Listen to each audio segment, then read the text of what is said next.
अस्सलाम वालेकुम नाजरीन, मैं मोहम्मद असलम हुसैन सियासत की खबरों में आप सबका इस्तकबाल करता हूँ। मगरबी बंगाल में पंचायती इंतखाबात के नतायज आज मंगल को जारी किए जा रहे हैं। आज वोटों की गिनती सुबह 8 बजे से शुरू हो गई।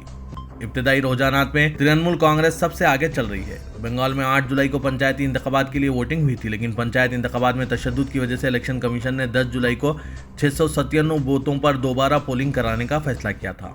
इन सब के नतायज आज जारी किए जा रहे हैं। सुबह 9:30 बजे तक के रुझानात में तृणमूल कांग्रेस 452 सीटों पर आगे चल रही है, जबकि बीजेपी सिर्फ 21 पर आगे है। कांग्रेस और सीपीआई के खाते में अभी तक एक भी सीट नहीं आई है।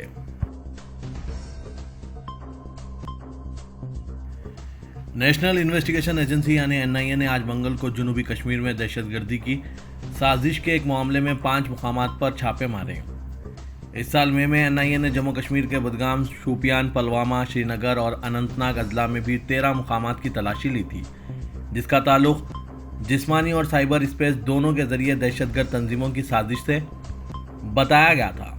एनआईए के मुताबिक जिसने गुज़िश्ता साल केस दर्ज किया था, ममनुआ दहशतगर्द तंजीमों ने जम्मू और कश्मीर में बमों, देसी साख्ता धमाका कैद आलात और छोटे हथियारों से पुरतशद्दुद दहशतगर्दाना हमलों को अंजाम देने का मंसूबा बनाया था, जिसे एजेंसी ने नाकाम बना दिया।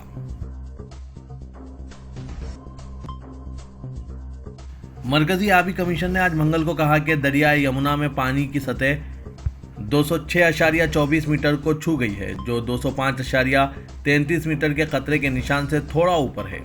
हुकाम ने मजीद बताया कि सैलाब की ऊंची सतह 207 मीटर है। दरियाए जमुना में पानी की सतह 205.33 मीटर के खतरे के निशान को अबूर करके 206.24 मीटर को छू रही है। सैलाब की ऊंची सतह 207 मीटर है।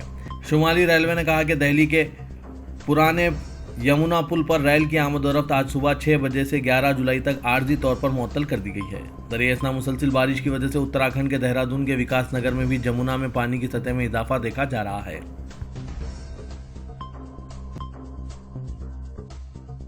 पंजाब में आज़ादी और बंटवारे के वक्त शहीद कर दी गई मसाजिद की बहाली का सिलसिला हौसला अफजा रुख इख्तियार करता जा रहा है। यहाँ बरनाला जिले के बख्तगढ़ गांव में अमनदीप सिंह नामी किसान की पहल से मस्जिद की बहाली का सिलसिला शुरू हुआ है और उम्मीद की जा रही है कि मस्जिद अगली ईद तक बनकर तैयार हो जाएगी। अमनदीप ने दिसंबर 2022 में मस्जिद की तामीर के लिए 250 मुरब्बा गज जमीन का अतिया दिया। जल्द ही गाँव के दीगर अफराद ने भी अतिया देना शुरू किया और 2 लाख रुपए इकट्ठा होने के बाद पड़ोसी देहातों के अफराद ने सीमेंट और ईंटों से मदद की। इसको देखते हुए एक मुकामी मुस्लिम खानदान ने मस्जिद के लिए सबमर्सिबल पंप लगाया। जमात इस्लामी हिंद की पंजाब इकाई का कहना है कि गुज़िश्ता चंद सालों में 125 से ज़ायद मसाजिद को बहाल किया गया। अमनदीप ने इलाके में भाईचारे का हवाला देते हुए बताया कि कैसे मस्जिद के संगे बुनियाद के वक्त 15 मुस्लिम खानदान के अलावा पूरे गाँव के लिए लंगर का इंतज़ाम किया गया था और सब ने मिलकर लंगर खाया था। उन्होंने बताया कि हिंदुस्तान की शिनाख्त यहाँ की गंगा जमनी तहजीब है। यहाँ कोई भी मजहब इंसानियत से बालातर नहीं है। सबको मिलजुल कर रहना चाहिए। फिरका परस्तों के मुंह पर तमाचा रसीद करने का ये एक और वाक़या है।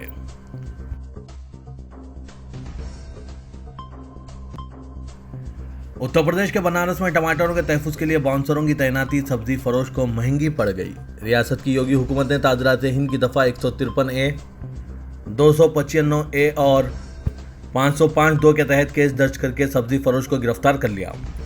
मुल्क में टमाटर की आसमान छूती कीमतों की वजह से हुकूमत पर शदीद तंज किया जा रहा है। इस सिलसिले में लतीफ़े भी खूब शेयर किए जा रहे हैं। बताया जा रहा है कि हुकूमत को तनकीद का निशाना बनाने और टमाटरों की महंगाई की जानिब तवज्जो मबज़ूल कराने के लिए सब्जी फरोश की दुकान के बाहर बाउंसर समाजवादी पार्टी ने तैनात किया था। बहरहाल बाउंसरों की मौजूदगी में टमाटर फरोख्त होने की तस्वीर वायरल होने के बाद बनारस पुलिस हरकत में आ गई। दुकानदार को हिरासत में लेकर सब्जी फरोश और इसके बेटे के साथ 2 नामालूम अफराद के खिलाफ मुकदमा दर्ज किया गया। Indian Muslim for civil rights के ज़ेरे इंतज़ाम नेहरू हॉल आजमगढ़ में दस्तूर हिंद और इंसानी हुकूक के ज़ेरे उन्वान एक रोज़ा कॉन्फ्रेंस मुनक़्क़िद की गई। इस मौके पर साबिक़ गवर्नर अजीज़ अहमद कुरैशी ने अपने सदारती खिताब में कहा कि इस मुल्क में हर तरह के क़वानीन पहले से मौजूद हैं, फिर भी मौजूदा हुकूमत यकसां सिविल कोड लाना चाहती है। इसके पीछे इनका मकसद मुसलमानों की तहजीब और रिवायात को पामाल करना है। लेकिन बड़े अफसोस की बात है कि नाइंसाफ़ियों के खिलाफ जो आवाज़ें उठती थी वो अब कमज़ोर पड़ गई हैं। इन सियासी पार्टियों जो मुसलमानों की अक्सरियत का वोट लेती हैं, इन्हें समझना चाहिए कि मुसलमान बंधुआ मजदूर नहीं हैं। हम सेक्युलर हिंदू भाइयों की मदद से अपनी लड़ाई खुद लड़ने के लिए तैयार हैं। साबिक मरकजी वजीर और सुप्रीम कोर्ट के सीनियर वकील सलमान खुर्शीद ने बतौर मेहमान खुसूसी खिताब करते हुए कहा कि इस मुल्क को हमारे अकाबिरीन ने जन्नत निशान बनाने का ख्वाब देखा था, लेकिन जो हालात पैदा हो रहे हैं इससे यकीनन इनके जज्बात को ठेस पहुंची है। उन्होंने कहा कि बहुत दिनों तक हम अपने आप को धोखा देते रहे कि कांग्रेस की कोताहियों की वजह से हम इस मुकाम पर पहुंचे हैं। इसमें कुछ हद तक सच्चाई भी है, लेकिन हमें अपनी सोच बदलने की ज़रूरत है। हमें अपने अंदर ये तब्दीली इख्तिदार के लिए नहीं बल्कि बदलाव के लिए करना होगा।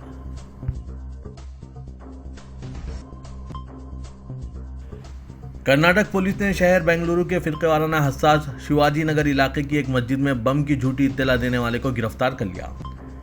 मुलजिम की शिनाख्त 37 साला सैयद मोहम्मद अनवर की हैसियत से की गई है, जो महाराष्ट्र का रहने वाला है। पुलिस के मुताबिक मुलजिम दीनी मदरसों के मसाजिद में चंदा जमा करने का काम करता है। शिवाजी नगर की रसल मार्केट के करीब मस्जिद आजम में चंदा जमा करने के बाद इसने मस्जिद कमेटी से रात में क़याम की इजाज़त मांगी थी, जो नहीं दी गई।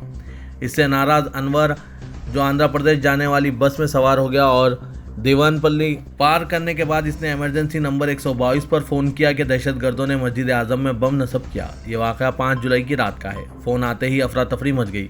मुकामी लोग परेशान हो गए और पुलिस हरकत में आ गई। रात देर गए सर्च ऑपरेशन अंजाम दिया गया। Fire service, emergency service, police और bomb disposal squad, dog squad वहां पहुंच गए। तलाशी लेने के बाद फ़ोन कॉल झूठा साबित हुआ। शिवाजी नगर पुलिस ने केस दर्ज कर लिया और मुलजिम को कर्नूल से महबूब नगर पहुँचने के दौरान पकड़ लिया। तहकीकात में पता चला है कि मुलजिम BSc ग्रेजुएट है, लेकिन बेरोजगार है। वो मदरसों के लिए चंदा जमा करके अपनी रोजी रोटी कमाता है।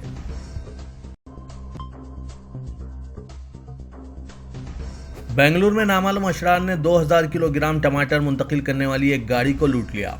पुलिस ने बताया कि यह वाक़या गुज़िश्ता रोज़ पेश आया। पुलिस के मुताबिक किसान अपने खेत में उगाए गए टमाटर हरिपुर गांव से दुर्ग के कोलार मार्केट मुंतकिल कर रहे थे। रास्ते में नामालूम अफराद ने गाड़ी को लूट लिया और किसान व ड्राइवर को ज़दोकोब करके वहां से भगा दिया और इनकी गाड़ी टमाटर के साथ लेकर फरार हो गए। किसान और ड्राइवर ने पुलिस में दर्ज कराई शिकायत में बताया कि अशरार ने इनकी रकम भी लूट ली है। पुलिस CCTV तस्वीर की मदद से गाड़ी तलाश कर रही है।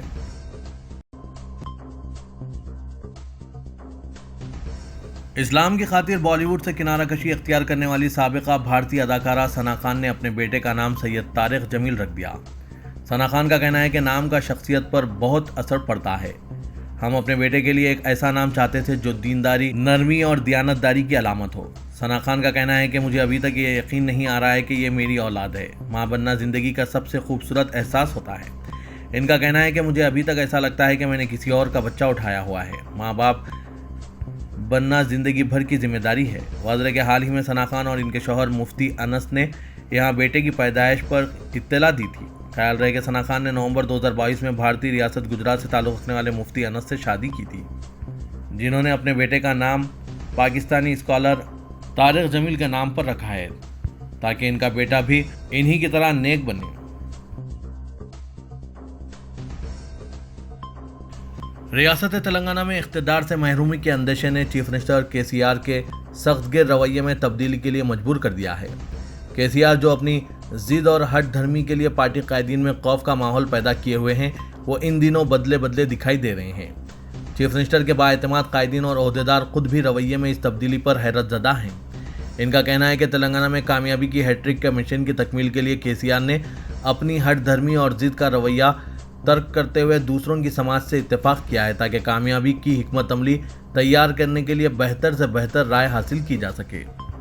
KCR के बारे में कायदीन और ओहदेदारों में यह बात मशहूर है कि इनके सामने किसी को इजहार ख्याल की हिम्मत नहीं हो सकती। अगर कोई मुदाखलत की कोशिश करे तो इसे KCR की नाराज़गी का सामना करना पड़ सकता है।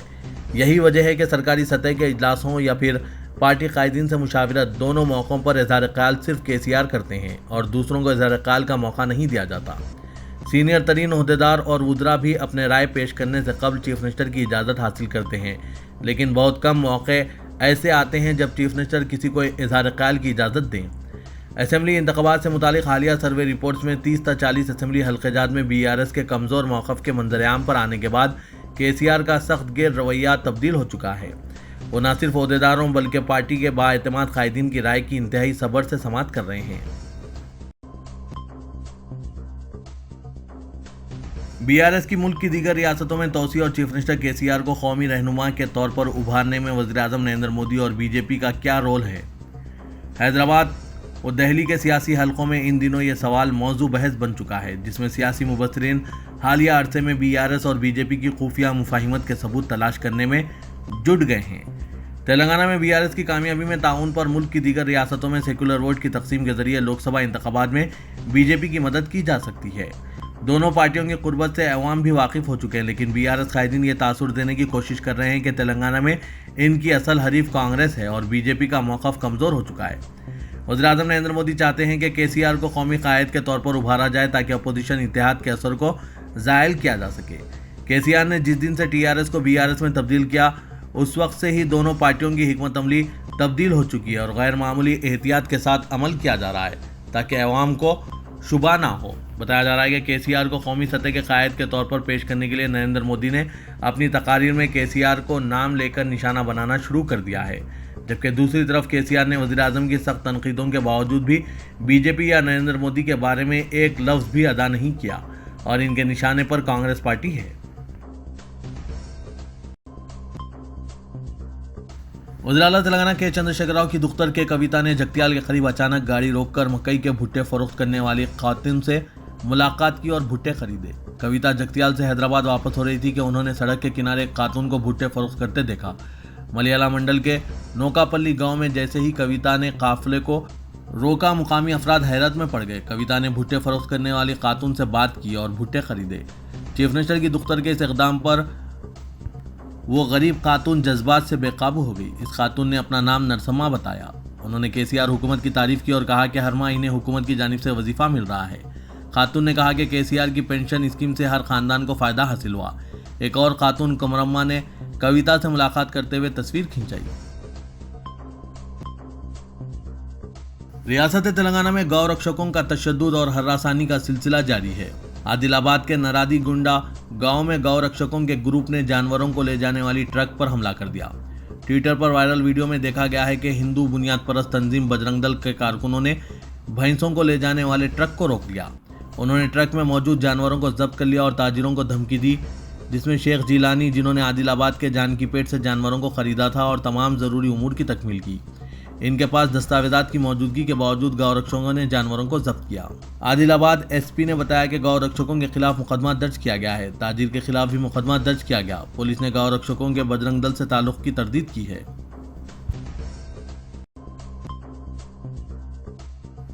हैदराबाद के गोशा महल के बीजेपी रुकने असेंबली राजा सिंह की जानिब से पाकिस्तान में बाप और बेटी में शादी से मुतालिक ट्विटर पर पोस्ट झूठा और गुमराहकुन साबित हुआ। ये तनाज़ा उस वक्त शुरू हुआ जब एक पाकिस्तानी लड़की ने वीडियो पर किसी शख्स की चौथी बीवी बनने को हक बजानिब करार दिया। लड़की ने अपना तारुफ राबिया के जरिए कराते हुए वीडियो में कहा कि वो अपने वालिदैन की दूसरी लड़की है और उन्होंने अपने शौहर की चौथी बीवी बनने का फैसला किया।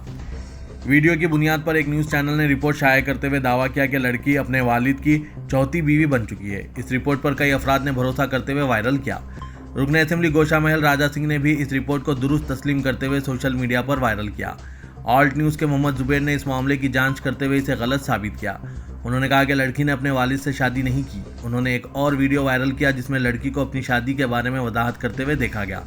मोहम्मद जुबैर की रिपोर्ट के वायरल होने के बाद न्यूज़ चैनल ने अपनी गलती की इस्लाह कर ली, लेकिन राजा सिंह और बाज़ दूसरों ने इस गुमराहकुन रिपोर्ट को डिलीट नहीं किया और इससे आम लोगों को गुमराह करने की कोशिश की जा रही है और मुसलमानों के खिलाफ अपने जहर उगलने के सिलसिले को जारी रखा हुआ है। सदर कुल हिंद मजलिस इत्तेहादुल मुस्लिमीन व रुकने पार्लियामेंट हैदराबाद असदुद्दीन अवैसी और मजलिस के कायदे मुकन्नना अकबरुद्दीन अवैसी की नुमाइंदगी के बाद ओवरसीज स्कॉलरशिप फीस बाज़-अदायगी के बकायाजात फौरी जारी करने की ओहदेदारों को चीफ मिनिस्टर के चंद्रशेखर राव ने हिदायत दी। चीफ मिनिस्टर से मुलाकात के बाद असदुद्दीन अवैसी ने बताया कि overseas scholarship fees reimbursement, minority finance corporation से लोन और दीगर स्कीमों के लिए 230 करोड़ रुपए आइंदा 3 या 4 दिन में जारी किए जाएंगे। तेलंगाना के वज़ीर-ए-आला के चंद्रशेखर राव ने पुराने शहर में हैदराबाद मेट्रो रेल प्रोजेक्ट के काम फौरी शुरू करने की ओहदेदारों को हिदायत दी। मुस्लिम उलमा all India Muslim personal law board के कायदीन और हैदराबाद के रुकने पार्लियामेंट असदुद्दीन अवैसी और उनके पार्टी कायदीन की जानिब से वज़ीर आला तेलंगाना के चंद्रशेखर राव से मुलाकात के बाद केसीआर को इस जानिब तवज्जो दिलाई गई कि मेट्रो रेल के काम बजट मख्तस करने के बावजूद भी शुरू नहीं किए गए। इसके बाद चीफ मिनिस्टर ने सदरनशीन L&T कंपनी जो मेट्रो रेल प्रोजेक्ट के काम अंजाम दे रहे हैं उनसे भी बात की और कहा कि फौरी काम पुराने शहर में शुरू किए जाएं। हुकूमत की जानिब से तमाम मुमकिना मदद L&T कंपनी को दी जाएगी। इजलास के 1 घंटा बाद वजीर बल्दी नजवनस KT रामाराव ने भी ट्वीट करते हुए बताया कि चीफ मिनिस्टर ने महकूमा बल्दी नजवनस को हिदायत दी है कि पुराने शहर में मेट्रो रेल प्रोजेक्ट के कामों में पेशरफ्त की जाए।